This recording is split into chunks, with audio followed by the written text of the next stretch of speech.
ভৱিষ্যত নোহোৱা বিধায়কটো মই আছোঁ তোমাৰ টংলা সমষ্টি MLA নাই ভেৰগাঁও সমষ্টি MLA নাই গতিকে সবে সেইকাৰণে যাৰে তাৰে নাম লৈ থাকে নহ'লে কি লৈ কথা পাতিব গতিকে মই যেহেতু বিধায়ক হৈ আছোঁ মোৰ ঘৰ গড়েশ্বৰ সমষ্টি মই আকৌ পানেৰীৰ বিধায়ক আছিলোঁ এতিয়া মোৰ সমষ্টিয়ে নাই পানেৰী সমষ্টি মানে ভংগ হৈ গ'ল আৰু এতিয়া টংলা আৰু ভেৰগাঁও নতুন সমষ্টি হৈ গ'ল পানেৰী আৰু নাই বুজি পালে না ভৱিষ্যত নোহোৱা বিধায়কটো মই আছোঁ এতিয়া তিনিটা সমষ্টি আকৌ বিধায়ক নাই আৰু মোৰ নাম লৈ আছে কিন্তু ক'ৰবাত এনেকুৱাতো হ'ব পাৰে অতি মাছত বগলী কণা না কি কয় বেছি মাছ দেখিছে যাই যাই এটাও মাছ মই নাপাবও পাৰোঁ মানে নাই মোৰতো একো পৰিকল্পনা নাই ইয়াতো ৰাজনৈতিক দলবিলাকে চবে ৰিহাৰ্চলটো দিয়ে আছে গতিকে মইতো অধ্যক্ষৰ একো ভূমিকা নাথাকে এইটো BTCৰ নিৰ্বাচন গতিকে নিৰ্বাচন সময় আহিছে যিহেতু সেইটো আমাৰ কোভিডৰ কাৰণে ডিচেম্বৰত মানে হৈছিলে দিনটো পিছুৱাই আৰু এনে মানে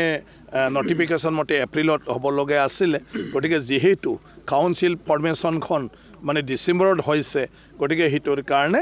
মানে আপোনাৰ এই নিৰ্বাচনটো এপ্ৰিলৰ পিছত কৰাৰ কথাটো অলৰেডি মানে মুখ্যমন্ত্ৰী ডাঙৰীয়ে ঘোষণা কৰিলে গতিকে ছেপ্টেম্বৰত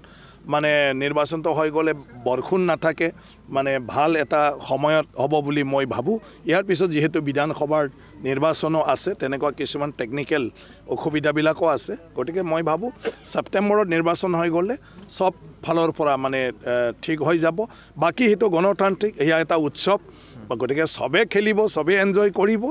আৰু যিয়ে দায়িত্ব পায় আমাৰ BTCৰ কাৰণে BTCৰ জনগণৰ কাৰণে নিজৰ পৰিকল্পনাটো লৈ ফালে ভাল কাম কৰিব লাগে এইটোৱে আশা কৰোঁ মানে অঞ্চলৰ উন্নয়ন হ'ব লাগে আৰু পাৰিলে গোটেই ৰিপৰ্টাৰখিনিও টিম বনাই ফালে ইলেকশ্যন খেলিব লাগে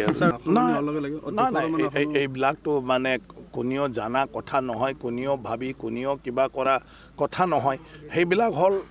আপোনাৰ এটা প্ৰক্ৰিয়া গতিকে প্ৰক্ৰিয়াৰ ভিতৰত সোমাই আছে ৰাজনৈতিক আমাৰ দেশখন পৰিচালনা কৰাৰ প্ৰক্ৰিয়াটো হ'ল ৰাজনৈতিক প্ৰক্ৰিয়া গতিকে ৰাজনৈতিক প্ৰক্ৰিয়া হিচাপে ৰাজনৈতিক দলৰ জৰিয়তে চৰকাৰ গঠন কৰা হয়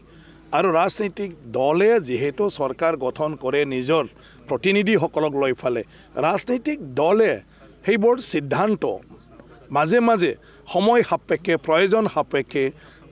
কৌশলগতভাৱে এইবিলাক লৈয়ে থাকিব গতিকে যেতিয়ালৈকে মানে আপুনি